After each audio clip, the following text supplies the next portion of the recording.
Welcome back, guys, or if you're new to my channel, this is Automotive Anonymous, and that's the 2026 Mazda CX-30, but more specifically, this is the Carbon Edition.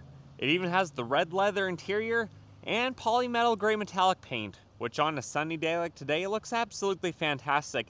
But despite this being one of the most competitive subcompact crossovers you can buy, and potentially the best value at this price point, it's not perfect, so today I'm going to share the good, the bad, and the ugly about the 2026 Mazda CX-30 to help you guys at home decide if it might be the right vehicle for you or if you should leave it at the lot and look at the other subcompact crossover competition.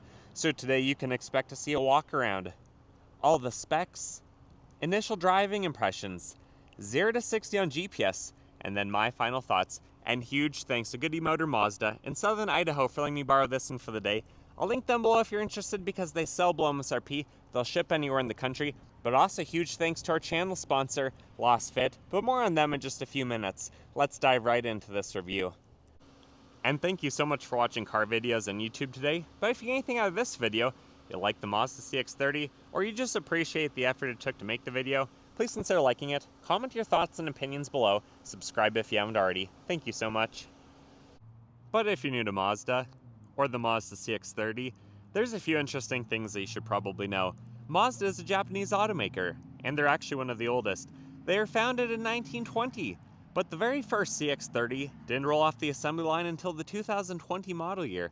So this is still part of the first generation, although it has had subtle updates over the last several years, including for 2026.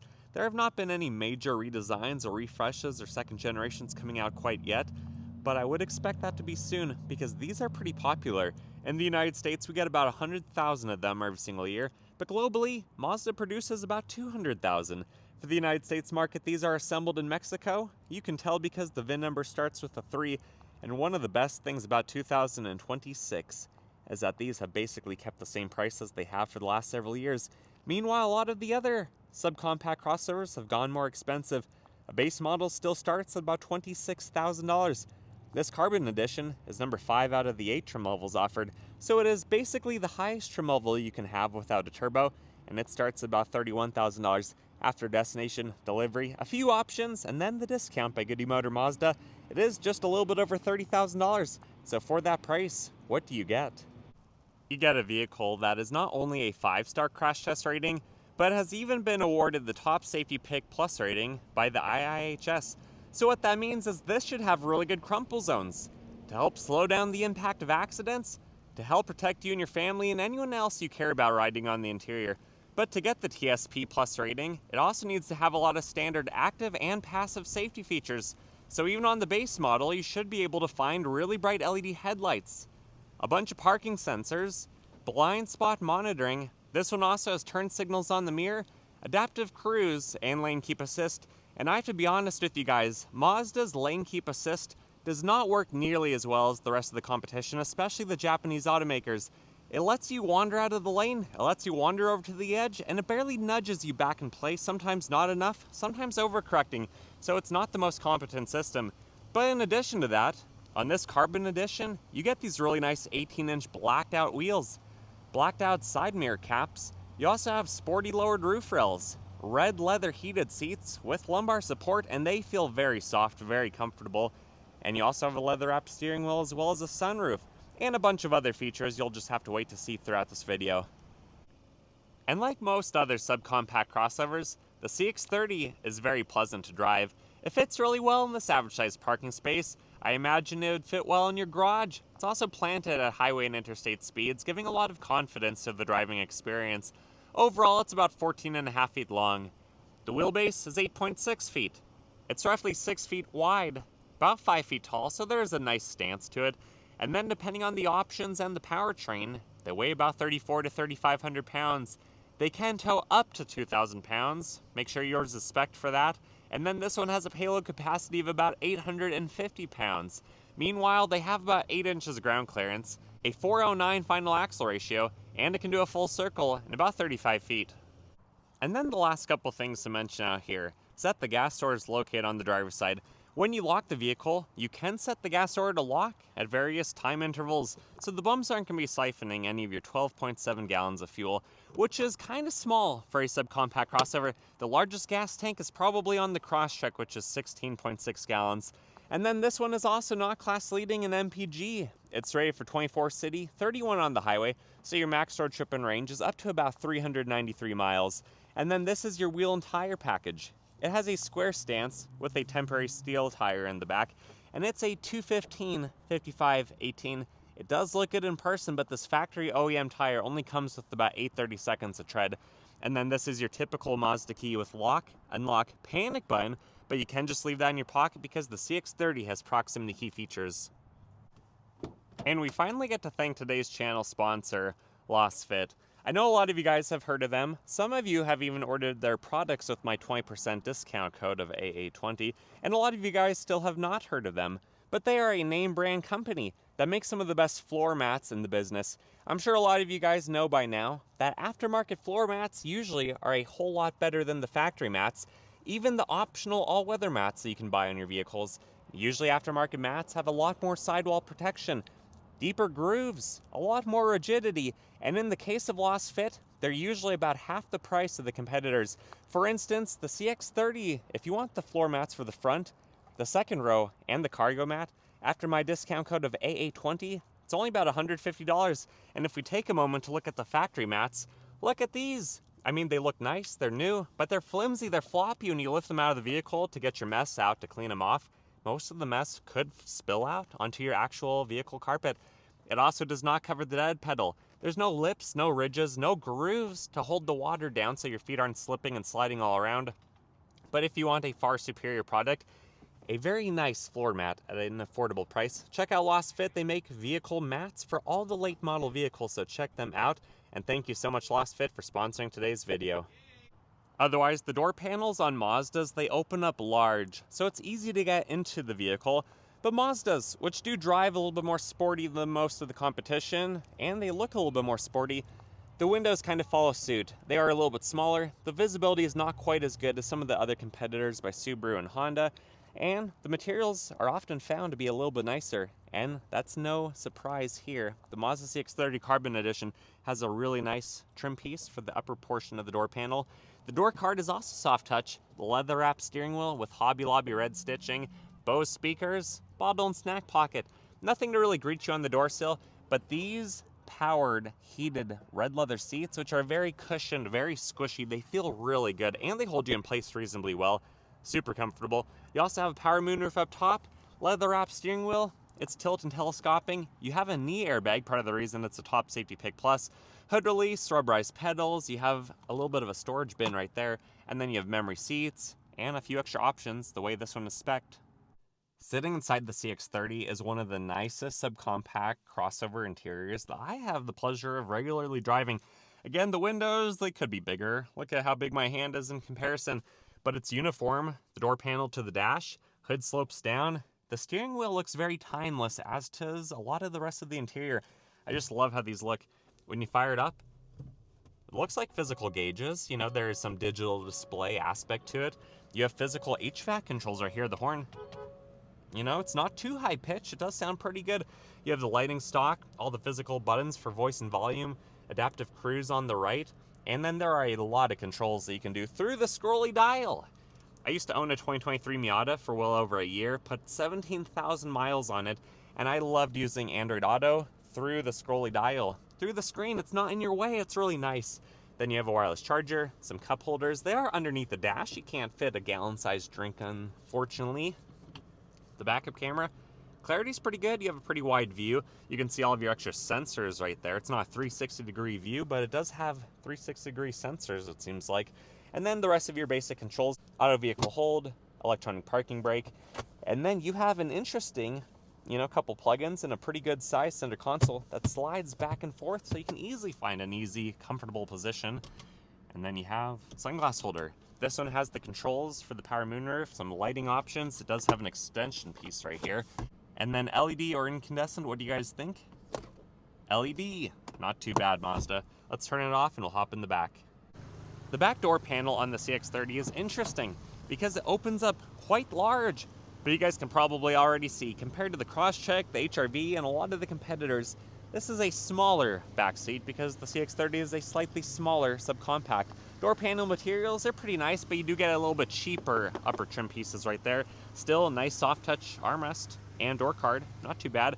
And if I squeeze in here behind my, accentuated driver position, because I usually do have the seat back slightly further than I need at 5'11" for when I'm filming, you can see my knees are in the seat, but it's comfortable. At least it's soft touch. These materials seem really nice. Look at the stitching. Look at the quality of this leather. Nice job, Mazda. And then vents. You don't always find vents in the back of a subcompact, so that's really impressive. And then you also don't always find an armrest with cup holders. So that's nice. And holy cow, could I get used to this red leather interior. This thing is seriously sweet. Unfortunately, the cargo area on the CX-30 follows suit with the back seats. It's not as large as a lot of the competitors, but if you're mostly going to be driving this around by yourself or with another passenger or two, and you don't need a huge back seat and you don't often haul a lot of stuff in your CX-30, you just need a safe, comfortable, convenient vehicle to drive around, this could be perfect. Back here you have about 20 cubic feet of room. There's really not a lot to talk about on the sides of the cargo space. It is carpeted. You can really tell throughout this vehicle the quality that Mazda has put into it. There is an LED light. There is a privacy shade, basically, that you can pop off and remove. And when you drop the seats, you have about 45 cubic feet, which is about 10 to 17 less than most of the competition. You have a pretty high opening hatch, just the way it's shaped. And then you have a lock button right there, but this is non-power liftgate on any of the CX-30s. They're all manual. And you have a temporary spare tire underneath the cargo floor with a Bose subwoofer, which is pretty cool. The passenger side of the CX-30 is nice because you have proximity key features. You have turn signals on the mirror, blind spot monitoring as well, and then a big wall of black plastic cladding, which I know is not what everyone likes. Some people do argue with me in the comments that they like it. It protects the paint from scratches, from dings, from stuff getting splashed up from the wheel wells. I personally think, a paint match color fender would be pretty cool. But anyways, when you open up the door panel, the materials are nice. Bose is advertised. No power options for the seat. I mean, Mazda can't give you everything for $33,000 on the window sticker, but it is a pretty nice place to be. There's no transmission tunnel storage on the side or above the glove box, but look at the vents. Real, fake, real. Pretty cool, looks very uniform. And then pretty decent size, which what I imagine is maybe your cabin air filter in that little cutout right there. Anyways, guys, let's come around to the front. I'll pop the hood and I'll show you what the 2.5 liter Sky Active naturally aspirated 4-cylinder engine looks like. Under the hood is a 4-cylinder naturally aspirated engine. It does have direct injection, dual overhead camshafts, 16 valves in total, and it peaks out at 186 horsepower at about 6,000 RPM and about 186 pound-feet of the twisty torque at 4,000 RPM. So you do have to rev it out, but it is one of the best sounding naturally aspirated 4-cylinders in any subcompact crossover currently offered. And it's a pretty simple layout. You have the air intake manifold on the front, the exhaust manifold on the back, you have the engine mount, the top one anyways, a lot of reservoirs on the periphery, the battery, the fuse box, the air filter, the throttle body. It's pretty straightforward, looks pretty simple, and these have been known to be very reliable. It's also connected to a 6-speed automatic transmission, and this one specifically does not seem to have auto start stop. The turbo ones in the past often do not, but there is kind of conflicting information, conflicting models between where they were manufactured, all that stuff, on if it has cylinder deactivation or not, because some of these do have variable valve timing, but this one seems to be a pretty solid powertrain. So let's drop the hood and take it for a drive. Initial driving impressions of the 2026 Mazda CX-30. Let's get up to speed. This thing sure sounds good. It's the non-turbo, but still 2.5 liters of naturally aspirated displacement. It's pretty decent. The visibility on the front half of this vehicle is nice. The side mirrors are relatively large. The hood really slopes down, and the vehicle feels very insulated. I don't necessarily love the glare. You can see more of that on camera than I can in person from my driver position, so that's not too bad. And right down the center of the rear view mirror, because it's not a very long vehicle. But the windows in the back, the C pillar, they are a little bit thicker. But just driving around, focusing on what's in front of us, there's some good storage. Cup holders, everything is very ergonomically well designed and pleasing. Everything is soft touch. even the trim pieces, the dashboard, everything is really nice.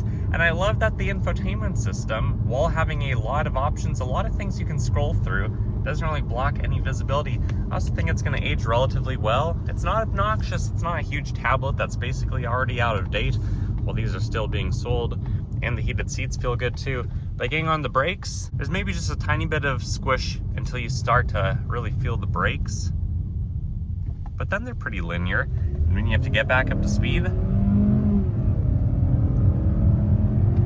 the 6-speed automatic transmission is maybe not the fastest shifting in the world, and the dual clutch and the 8 speeds that we often find in other competitors, but it's still reliable. It's old school, feels good.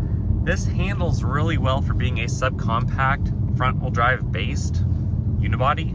Feels really good. It's sporty, it's nice to drive, and everything just feels very high-end, very high quality. I highly recommend you test drive one for yourself.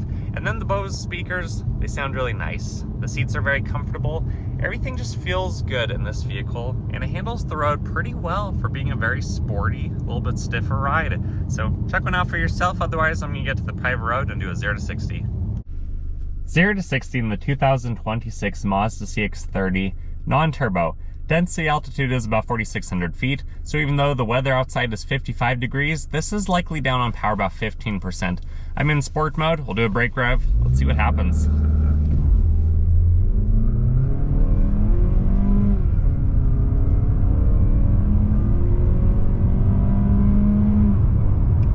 And true 0 to 60 came in at 8.99 seconds, or a little bit faster if we discredit rollout. My final thoughts of the 2026 Mazda CX-30 is I've actually driven a lot of these. The turbos, the non-turbos, the different trim levels, and I like them a lot. Every new year, I think I'm not going to like it as much as I remember from the year before.